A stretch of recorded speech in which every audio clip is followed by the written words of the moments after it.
Next question is from Jonas about justice in the larger consciousness system. Imagine a terrorist who kills many people and then finally kills himself. The terrorist believes that he's doing something great by killing as many people as possible.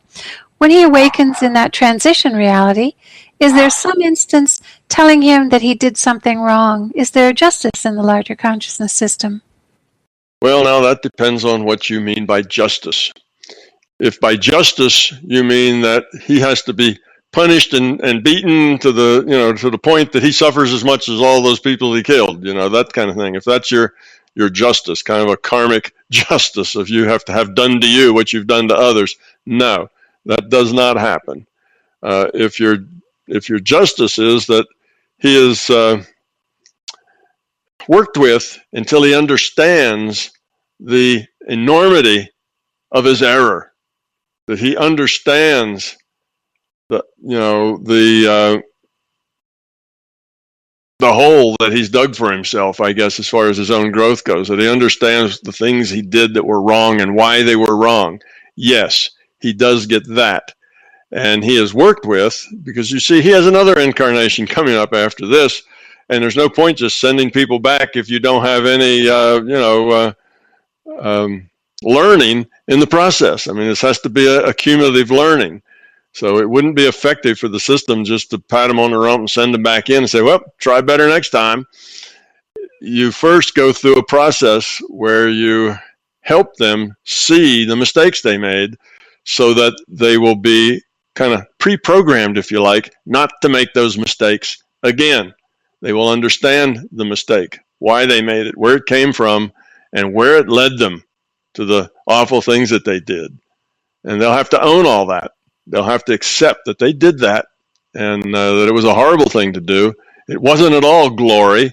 They didn't end up, with, 7 virgins or whatever, 70 or whatever one gets for killing a lot of people that are God's enemy. That it didn't work out well. They're not heroes. In fact, they've got an awful lot to learn. And now they're further back than they were before. They're in a deeper hole. They've de-evolved, and they're going to have to do a lot of work to even get back to where they were. And they have to understand that and go into the next incarnation focused on now doing better, digging them, getting out of that hole they dug for themselves. So maybe they won't go into a place that's so challenging. Maybe that was just too challenging and they weren't able to deal with that very well. So they'll go into a simpler state where they are not so challenged that way. And they'll build it back up and build it back up. So that's what happens to someone like that. No, they're not beaten and punished and made to feel the pain that they caused. They're just learning. That's the point of the system, is for people to grow up. So the system does what's most effective to help that person grow up. So there's no punishment other than the fact that you've de-evolved and now you're going to have to grow up some just to get out of the hole that you created for yourself from that de-evolution. That's all the punishment there is, and that's not really punishment. That's just the way the world works. It's not something done to them. It's something they've done to themselves that now they have to undo by themselves. So I'm not sure what you mean by justice, but that's basically what happens. There is no punishment for wrong deeds. There is no karmic suffering as much as you've caused. There's just education and learning and trying to do better. And put in a situation where the probability is that you will do better. See, everybody's put into a situation in their incarnation that looks like they have the probability that they will succeed. And the system does that as much as it can based on what it has to work with. Well, it doesn't necessarily have a lot of great situations to work with because there's a whole lot of people out there with fear. So it does the best it can with putting people in situations that they can succeed with. Well, Tom, that learning as opposed to punishment can be a bit more challenging than people might imagine. Oh, yes, I'm sure it's a horrendous thing to realize that you weren't, benefiting the glory of God. You were just murdering a bunch of, innocent victims. That's probably a pretty tough pill to swallow. And I suspect there's a lot of pushback on that at first, but eventually, you get through. And eventually they see that, and that's, yes, I would agree. That's not a trivial thing. That's a rather dramatic rearrangement of their belief system. And that's what happens. And after they get that rearrangement straight and they get refocused, then they get back in the game and hopefully do better. All right, Tom, the next question is from Tim Martins on the Mandela effect. I would like to know if Tom has heard of the so-called Mandela effect, if he recognizes the effect himself, or what it is or can be in relation to my big toe. I quote a short description from the internet. The Mandela effect is a term for where a group of people all misremember the same detail, event, or physicality. It is named after the instance in which a large group of people all shared the same memory that Nelson Mandela died prior to his actual 2013 death, usually sometime in the 1980s. The effect has exploded in popularity on the internet when a peculiar example popped up where a majority of people seem to have recalled that the Berenstain Bears books as being spelled as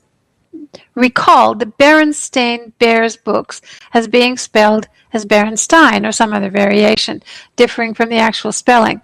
A very famous thing they say, for example, the very popular sentence Darth Vader says to Luke in Star Wars, "Luke, I am your father," but this sentence never existed like this. You should be able to know this one, Tom. The real sentence is, "No, I am your father," and even the actor who played Darth Vader in this specific scene quoted the sentence like the first. There are many other examples, and some look very strange to me. It seems like a funny kind of effect. Okay, there's a couple of ways that this effect might come about. And one way is very ordinary, and that is that, people don't remember things precisely. They remember things metaphorically. They remember things sort of. Memory is not really a precise thing with details. When we recall things, we recall the big bunch of it. The main things, what was going on and why it was going on and how it was going on. But the details tend to get lost. Why? Because in our experience, we don't focus on those details. We focus on the bigger thing that's going on. And we don't really notice, the color of the wallpaper. So you leave the room and somebody says, "Oh, by the way, what was the color of the wallpaper?" And you have no idea. You've been in that room for 3 hours and have no idea what color the wallpaper is. Well, that's pretty normal. We miss details. Now, so a lot of times people just don't pick up the detail. And they have attitudes, and these attitudes can be kind of culturally based, which means widespread. And the attitude would fill in for the missing information. So the thing with Darth Vader, "Luke, I'm your father," well, that says everything that was important there about that scene. It was identifying, Darth Vader as Luke's father. And that does it more directly. The fact that it was really worded slightly differently, well, the one that says, it says, "Luke, I'm your father," that actually sounds better. People like that better because it's very straightforward. The "No, I am your father," well, not really. No, what do you mean? "No, I am your father." Well, "no" must have been to some other sentence that was said before that, you see. So anyway, they would remember the simple one. It's not really they've remembered, but that's what they pull up, and they fill in the details to something that's more suitable for them. So that's just an ordinary kind of thing. People fill in the details to suit the moment, to suit what sounds right or feels right to them, because they don't really remember the details. That "no" is very unrememberable. And the "Luke, I am your father" just sounds like it's better. If he didn't say that, he should have, right? It's that sort of thing. That's the way people would see it. Now, the thing about Mandela and the Berenstain Bears, well, things like Berenstain and Berenstain is not a familiar name. Well, it was the name the author gave to the bears, but a name ending in Stain is not very common. And a name ending in Stein, well, there's millions of names that end in Stein, right? So that's a very common thing. So people would look at it and just in their mind, they would see Berenstein because that's familiar to them. You know, sometimes these things go around on the internet where you have, they'll take words and they'll keep the first 2 or 3 letters of the word and the last 2 or 3 letters of the word and totally scramble the ones in the middle. And most people can just read it right along, even though all the letters in the middle are wrong. It doesn't matter because they see the first, they see the last. There's a pattern match. They get the pattern and they interpret as that word and they go on. Well, when they look at this thing of the Berenstain Bears, Berenstain just doesn't compute because that's not something they're used to. Their mind turns it into Berenstein because that's very familiar, and they go on. You see, they never notice the difference because they just pick the thing that's familiar. That's how we do. We do things on pattern match. So you look at Berenstain and you pattern match that to Berenstein because that's familiar. So those sorts of normal things can explain a lot of this.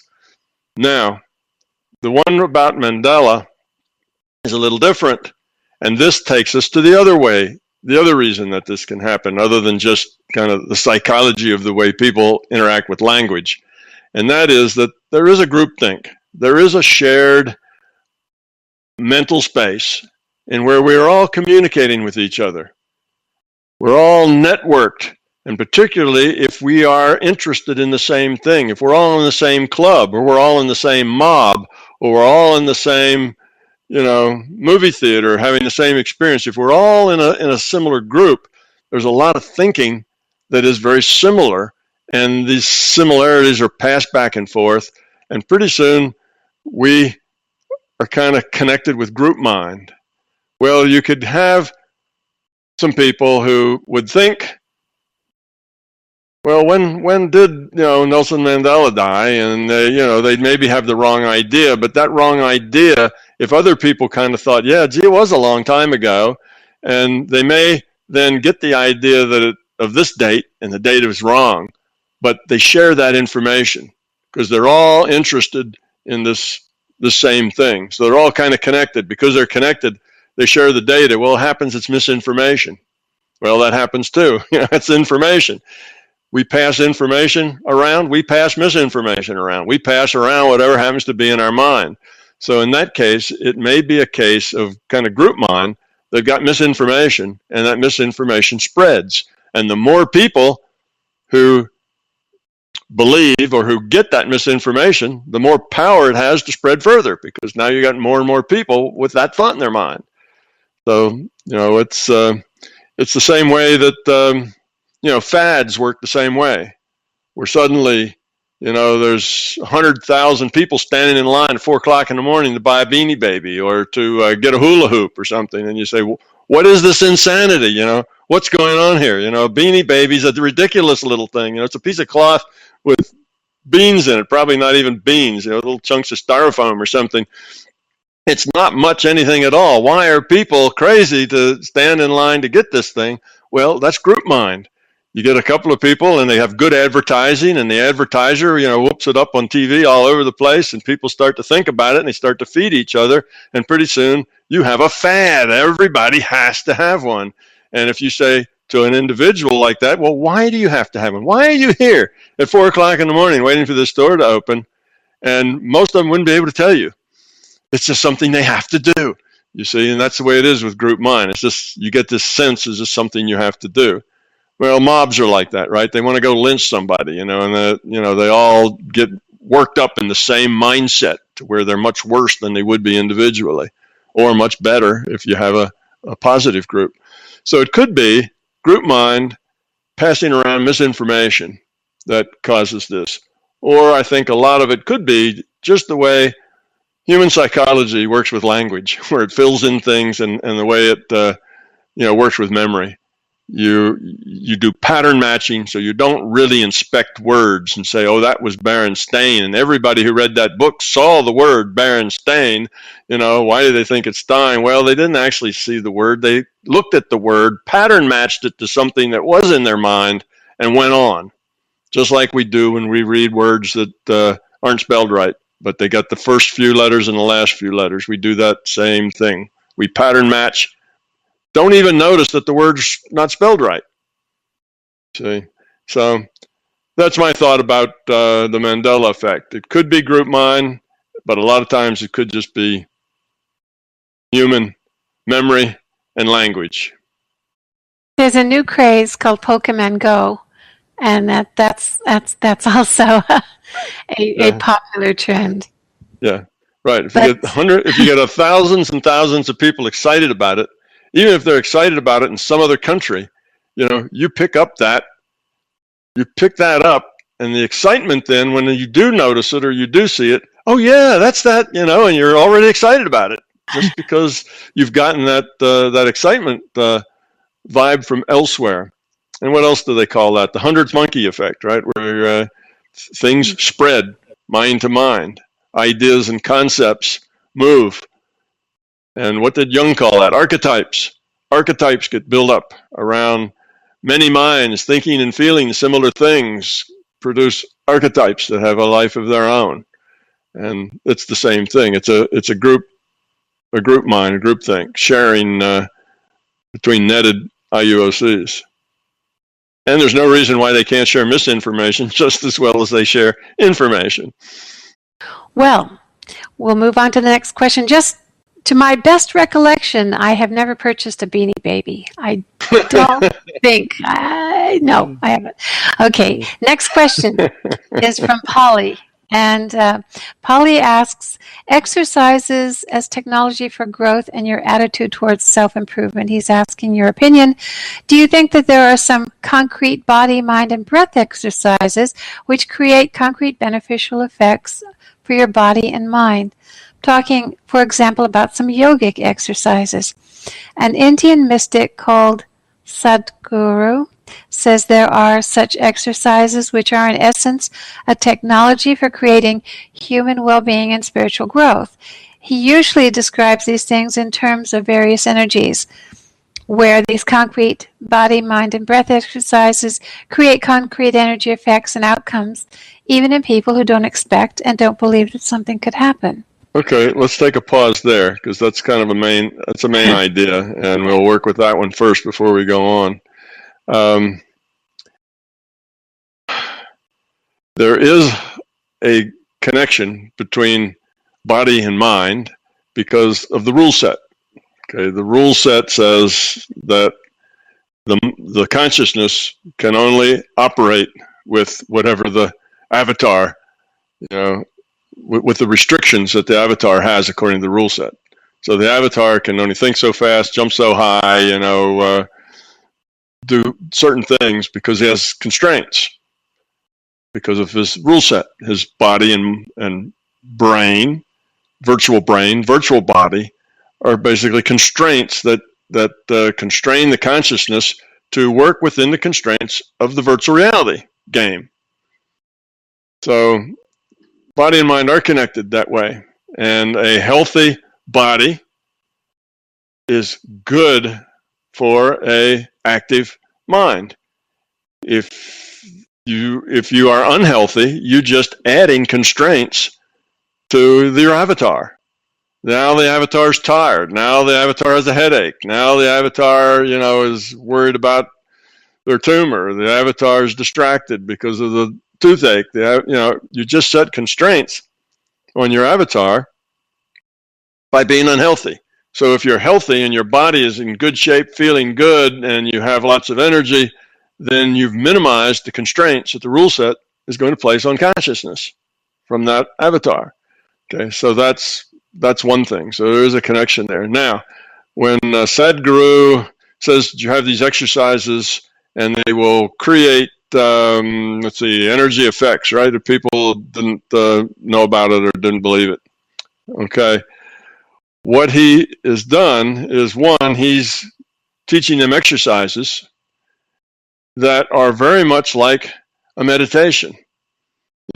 Meditation is often around the breath or a posture in yoga, and it works the same way. What is operational in meditation isn't the actual breathing or the body or the mantra or any of those things. Those are just tools that help focus your mind. What's going on in meditation is that you're shutting out the noise. You're shutting out all the monkey mind, the jabbering, the analysis, the judging, all that stuff that's going on in your mind all the time. And you have tools to help you shut that out. A mantra is a tool to do that. Being present and observing your breath is a tool to do that. Sitting in a certain posture is a tool to do that. These are all tools that help you focus your mind. And the way, let's say, looking at your breath works is that if you just keep your mind on your breath, well, then you're not thinking about anything else. And your breath just isn't all that entertaining. It's not that interesting. It's not that exciting. So you're just kind of drifting with this idea, yeah, I'm breathing in and out, in and out. And that gets so boring that your mind is set free, basically. You get free of all the sensory data input. It's a similar thing when you read a book. You read a book, you get rid of all the sensory data. You're lost in your book. You're not aware of the chair you're sitting in, of the room that you're in, or anything else. You're just involved in your story. Well, what you've done is you've taken that story and used that story as a tool to push away all of your sense data. See, so that's the same thing. This is just different tools. But of course, if you use a book, then you've pushed away your sense data, but you've replaced it with a bunch of information in your story. So your mind's still full of analysis and thinking and whodunit and that kind of thing. So you haven't really emptied your mind. You've just replaced one set of inputs with a different set of inputs. When you say a mantra or pay attention to your breath or work on very specific postures that you hold for long periods of time, then you're replacing your exterior sensory input with something that's very boring, non-operative, something that is just easy to let go of, something that doesn't make you analyze or judge or think or do analysis. I mean, how much analysis can you do on breathing in and breathing out? You see, it's very limited. So that kind of thing is a tool that allows people to make gains in their meditation. Now, particularly when you have a well-known yogi who tells you that this tool is going to work for you no matter what, now we have some placebo effect in there too. Now you've got a positive attitude toward the result, which also raises the probability that it's going to work really well for you. So I would say that what the yogi is doing there is he's creating tools that people believe will work, and that those tools do work. One, because it's a good tool, because a relaxed body is a good place to start for a relaxed mind, and because of a positive attitude toward the outcome is going to help that outcome. The physical body is not connected to the consciousness. The consciousness is just getting information from a server about what's happening in this virtual world. The physical body is not connected to the soul. Of course, we have, out of body, right? That starts with the idea that there's this soul, there's this energy body that lives inside of you, and you need to get it out. And once you get it out, it can go fly around and do other things. It has all its perception with it, though it doesn't have eyes or ears or a nose, but somehow it has its perception with it, and it can go perceive things. But it lives inside of you. Well, you see, that's just a belief. That's a belief that the physical is dominant, and then we have this spirit that lives in us. And we have the chakras, and that's the same thing. You have all this energy that's in your body, and you have these 7 different energy centers, and they do all things. It's more tools. None of that's fundamental. The consciousness is in non-physical. Then you have the body that doesn't really exist. It's ones and zeros in a computer. It's computed. You get the data and you interpret it as this. Okay? So the physical, there's nothing you can do to the physical that will force the consciousness to do anything other than you can increase or decrease its limitations according to the rule set. That's it. You see? You're not going to do some kind of thing that's suddenly going to force the consciousness to become enlightened, or go places or do things because you've done this to the body. The physical doesn't drive the consciousness. The physical is ones and zeros on a hard drive. It's just information that you interpret as being physical, just like you do with the World of Warcraft. You get a bunch of pixels on a flat screen and you interpret that as a 3D world. Well, now you get a bunch of data and you interpret it as this 3D world. That data that describes the body has no effect on the consciousness, other than it becomes the vehicle of experience for that consciousness, and it has limitations according to the rule set. That's it. So yes, a healthy body is good for a healthy mind because it reduces the amount of limitations. If you have a lot of stress, then it's really hard to relax and get rid of and empty your mind, because that stress keeps your mind full. You see? So that's the connection between these things. Okay, now I'm sure there's more, so let's... There's a little bit more to the question. He wants to really know what your attitude towards self-improvement is, and where would you draw the line with things you do to keep healthy and functional in this reality? Okay, I do a lot of physical exercise. I do it 5 days a week. It's like a job, Monday through Friday. I get up and I spend my entire morning doing exercises.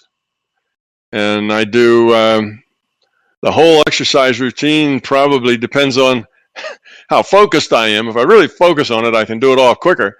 If I just kind of let my mind wander through it, then it takes a lot longer. But it's somewhere probably between 3 and 4 hours that I spend from the start and from when I'm done with the shower, dressed, and now gone downstairs to go to work.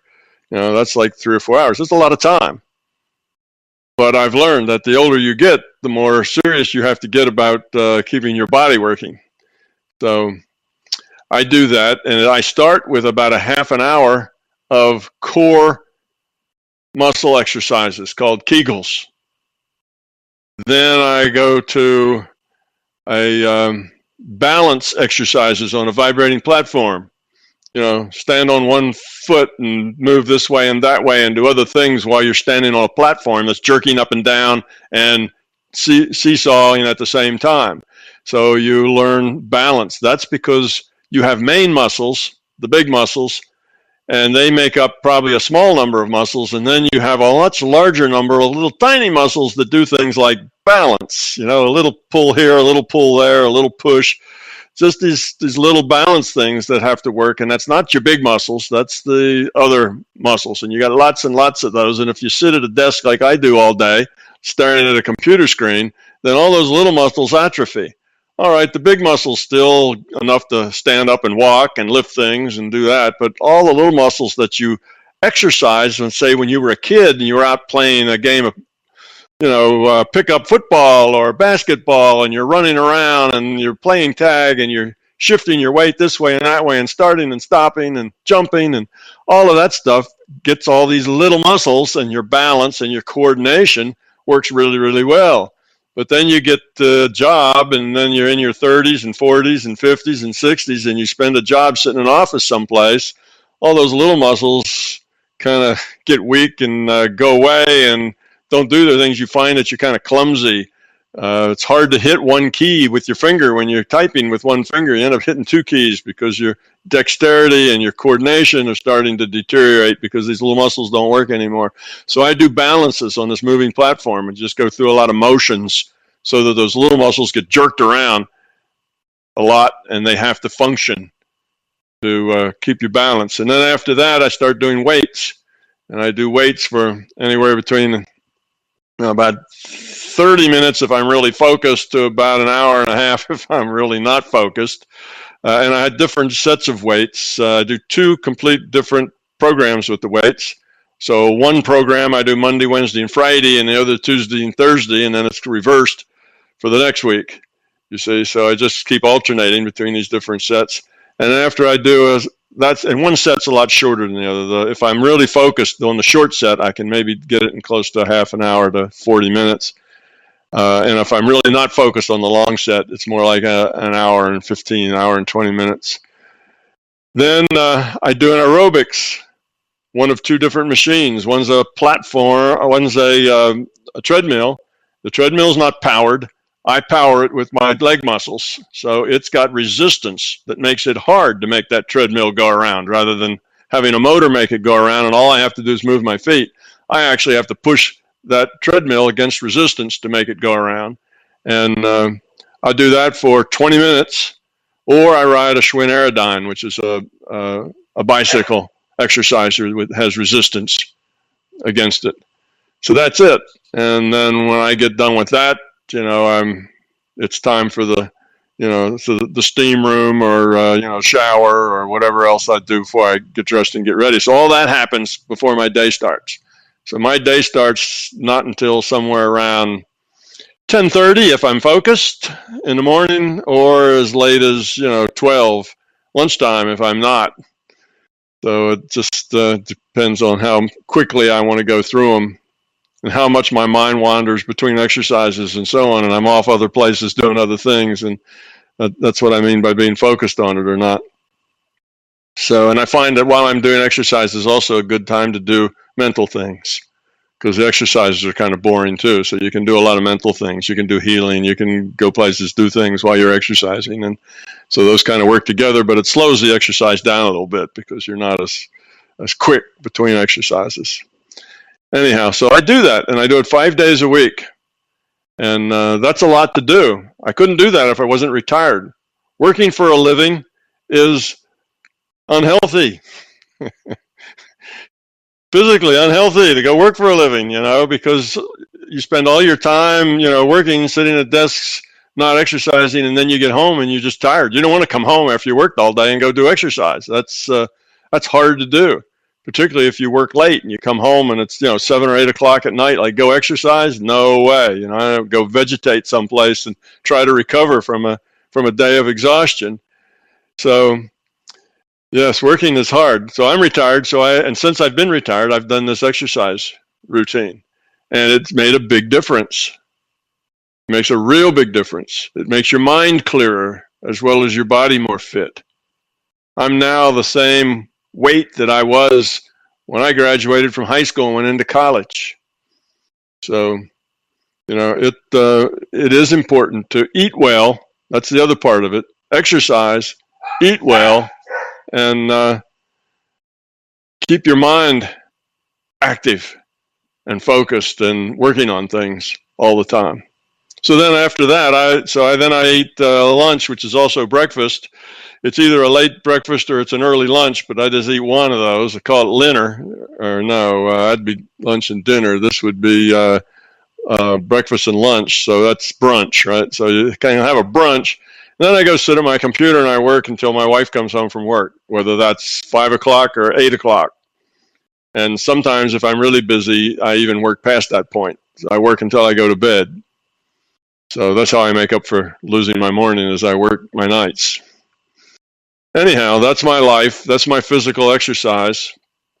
And I think it's important. It's very important. But you're not going to do some kind of yoga and position your body and get your feet folded up just right and get the stretching, and all that's good for your body, and that's great, but it's not going to magically decrease the entropy of your consciousness. That's different. Your consciousness and your body are two different systems. One is a virtual system, is to compute it in a computer, and the other is a real system, which is your consciousness. So they're very, very different. But now that doesn't mean that you can't have good tools that are very effective. Working on your chakra points can be very effective because the chakra points have been defined to have certain characteristics, and you work there. It's the way of focusing your mind on that characteristic and developing that part of you, you see? So it's a tool for helping you focus your mind on developing certain things. And it's good to break it into pieces, because if you just focused your mind on developing everything all at once to be good, that's not enough detail for most people to feel like they're doing anything. They want process. They want work. They want steps. They want a prescription. Here, do this long on that in this way, and then move on to the next thing. That they can do, because we're doers. We're not beers. We want to do stuff. And if somebody says, well, you don't need to do anything to be, Just be. And they say, huh? I don't know how to do that. Tell me what to do to be. So, so we have lots of things to do. There's lots of tools for doing things. And like Linda asked about, do you really have to get those black spots to show up on that white, humanoid figure in order to do that step first before you take the next step of getting rid of the black spots? You have to go through all that. And of course not. That's just a process, a doing process that helps doers focus their intent on being. So that's the way it is. If you're a doer, you need process. And most of us are doers. We don't know how to be. Just be ourselves. Go be authentic. Huh? How do I do that? That's impossible. Tell me what to do to be authentic. Well, doing doesn't help you be anything, you see, unless that doing involves getting your intent to focus on being. Thank you, Tom. I understood from your question that your view is that these exercises can bring well-being to the body, which then, in conjunction with everything we do, helps our intent to be more clear, and this can actually help us grow. And I put these two questions together because I was curious whether you invest time also in discovering other ways how to, let's say, take care of your physical body here. And I understand your training regime is incredible for me. Bravo. I was wondering how much time you would be interested in investing in investigation of new methods, so that maybe you can, do what you do for your body in half an hour instead of 4 hours, right? Yeah, and I could do it. I could do it a lot faster if I just. And there were times when I was busy. I did this some when I was working too. It wasn't just since I've retired a bunch of times. And when I was a consultant, I would still do these exercises, but I would be done with them by 10 o'clock in the morning. You say that I did them, but I was real focused on them because I needed to get them done because I had other things to do. So you don't have to take up your whole morning till lunchtime with it. You can pack them into a much shorter time if you just do them. But I also use the time, to do other mental things and whatever. So I'm really doing more than just the exercises. It's a nice time to do all sorts of things because the exercises don't take a lot of mental effort. They take physical effort, and your mind then can be busy doing other things. But that slows me down. But yeah, I did them and got done in a few hours. I'd start early and be done by 10. And when you're a consultant, starting work at 10 is okay. Yeah, I thank you. I understand that. The question was more aimed at if you knew that there actually is a more efficient way how to take care of your body, would you invest time in discovering and applying it to your life? If I knew it was more efficient, of course, you always would do what's most efficient. But because you know the way the mind works and you know the way the body works, it would be hard to imagine something that was drastically different that was a lot more efficient. Now, it's probably most things that would be drastically more efficient would probably be a better tool. Something that allows you to get there, with less process. Just like Linda said, well, can I throw this process out because it's getting in the way and I'm not as effective with it as I just skip a lot of that process? And yes, so if you can streamline your process to where you can get as much done but do it more efficiently, then yes, that would be a good thing to do. And sure, I would do that if I had a sense that it would work, that would be a good thing to do. But now when somebody says, buy a bottle of these pills, and if you take these pills, you won't have to exercise because they'll take care of all the things in your body that you get, the same things that you get with exercise, this pill will do. Well, I'm not going to be very quick to grab that pill and see if it works because to me, that kind of violates what I understand about, the body and the mind. So I'd pass that kind of thing up. But if I thought that there was a more efficient process, sure, I would do it. I now remember that you have a very strong desire to play according to the rules of this reality. And maybe this is the reason why you are not interested in these things, because I think there's a proven effect when people imagine, for example, running or exercising some muscles. These muscles get stronger, and I think in your view then you would violate the rules, which you don't like to do. Correct? Yes, that is correct. I would rather run and do it just the way everybody else does it, because I am here to experience just like everybody else, and to try to modify that experience, is not, to me, is not a good idea. It's a better idea to just be here, be the way it is here, partake in this reality the way it works, and don't try to cut corners. Don't try to be clever and cut corners, because I find that when you're clever and cut corners, usually that cleverness comes back and bites you in some way or another. It's typically not such a good idea. You're better just to play it straight and learn what you have to learn. Go through, part of the lesson, of course, in doing exercises is the discipline. It's the getting up and doing it day after day. And it's, that's part of it. And if you can short circuit that, well, then you've lost that part of it. You've lost the discipline part. And sometimes I do them both together. When I am, let's say, on my treadmill, often what my mind is doing is strengthening my legs as I walk and increasing my oxygen intake, when I breathe on the treadmill. So I'm using my mind to affect the efficiency of the process of doing the treadmill. So I don't mind doing that, but then I'm really doing the exercise too in the physical. I'm doing it in the physical, but I'm augmenting that with mental processes as well. So you should see kind of the end result. So when you're doing those sit-ups, you should see yourself with that six-pack of abs, really tight and hard, and a flat belly, and you should see that, because that's going to be part of what you're doing. So I do. Part of my mental processes is exactly what you're saying, but I do it with the exercise rather than do it instead of the exercise, because that way I don't skip any of the discipline that's required, and I actually have to do the hard work. I have to sweat. I have to, change my weights around. I have to do all the things that need to be done in the physical world, because that's part of my experience here. And short-circuiting any of that, I've found, is generally not a good idea. Thank you very much. I think I understand you now much better. Thank you. Okay. All right, Tom, I think we'll take one more question that we had emailed to us from one of your readers in Minnesota. He's the one and only Minnesotan, Tomb. This is from Gary, and he asks a question. We'll save a couple of questions, since it's getting late in Frankfurt. We'll save a couple of questions for the next Fireside Chat in September.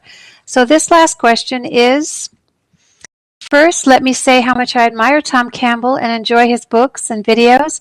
I think the reason his big toe has resonated so strongly with me personally is because I had more or less arrived at a similar but less sophisticated life is but a dream hypothesis. In fact, I can remember thinking as a young lad, long before computers were commonplace, that the physical world and its inhabitants, including my older sister, might be a carefully crafted illusion created by some sort of machine. It also occurred to me that if the universe were infinite, there would have to be a 100% chance that there would be an infinite number of replica Earths as well, where the only difference would be what shirt I decided to put on that morning or whatever. I guess he's referring to the multi-universe theory. Yeah, but many worlds. Mm-hmm. Many worlds theory. What perplexes me about Tom's toe regarding the nature of consciousness is how AUM, that's your anachronism for absolute unbounded manifold, manages to metaphorically divide itself into discrete bits that are functionally unaware of their true identity as AUO, absolute unbounded oneness. So is AUO a complete mystery to itself? So did he say, did I get you right, that he said that that the IUOCs were unaware that they were part of this larger system? He says, how regarding the nature of consciousness, how all manages to divide itself into discrete bits that are functionally unaware of their true identity as AUO. Okay. I don't know that I would agree that they're functionally unaware of their own identity. That's probably not the case.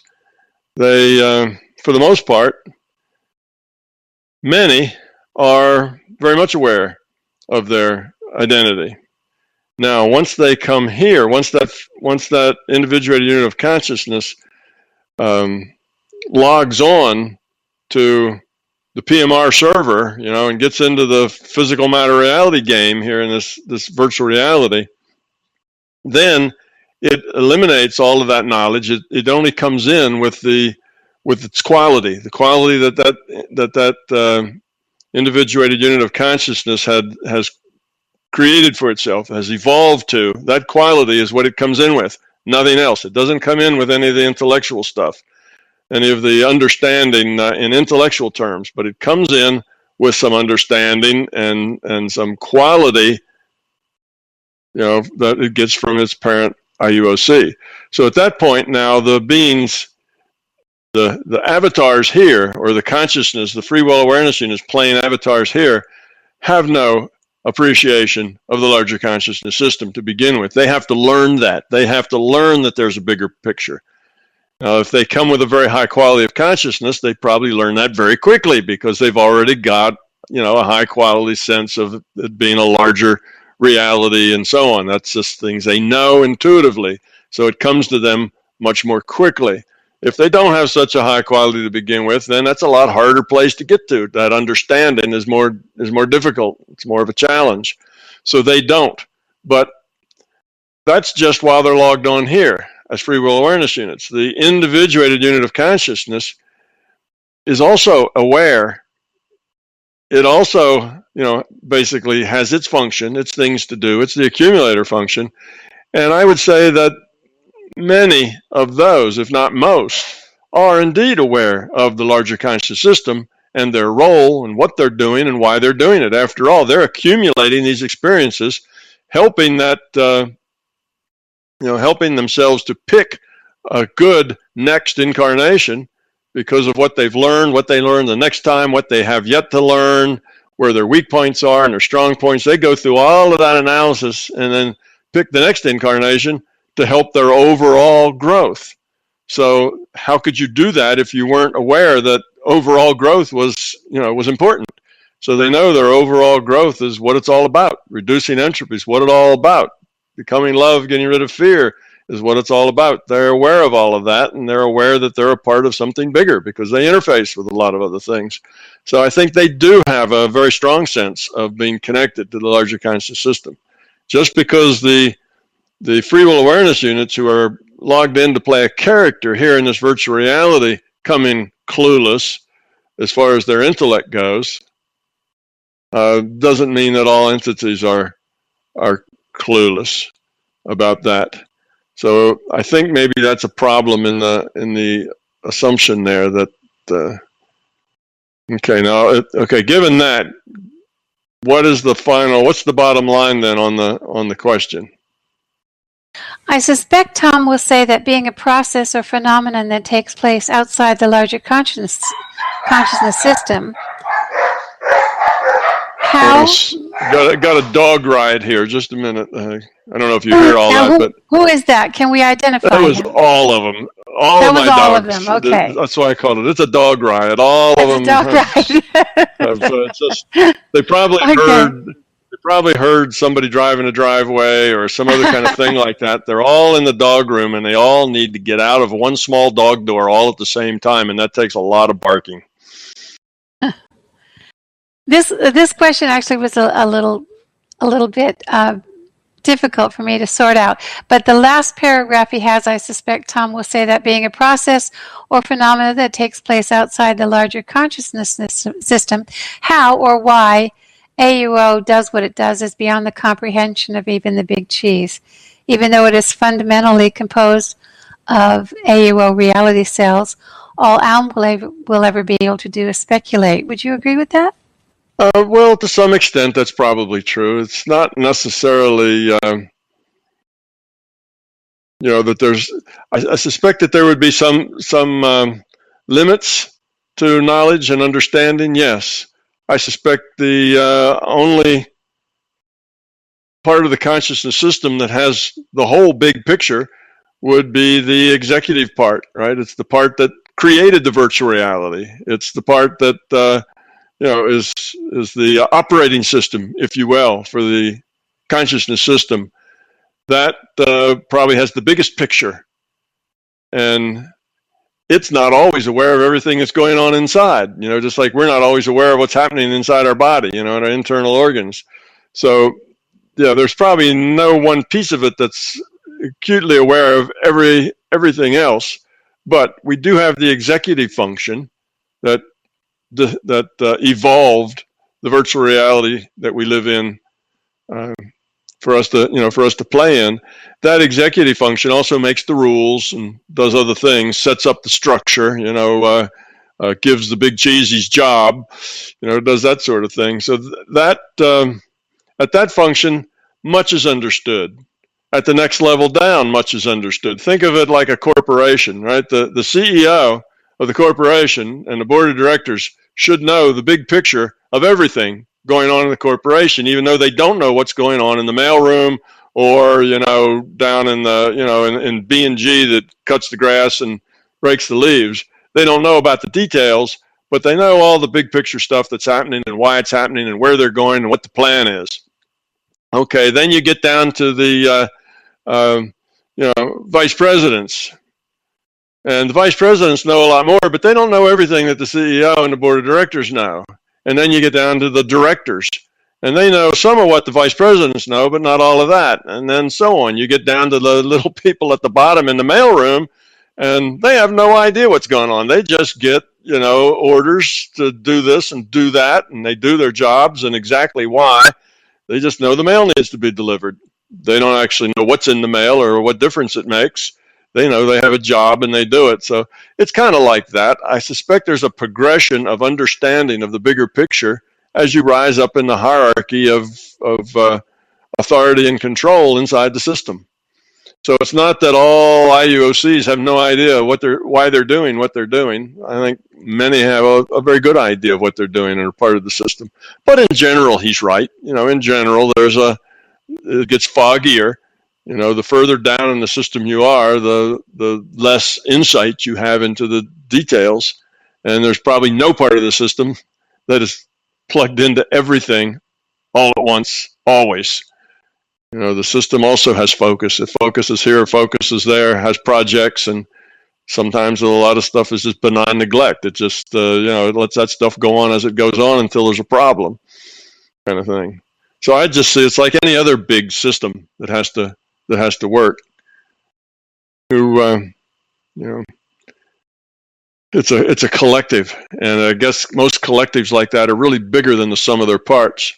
So you can't just look at the parts and say that's all of it. It's really more than the sum of the parts. But there's probably more understanding in what he says or what he imagines, but it is limited, and he's correct in that.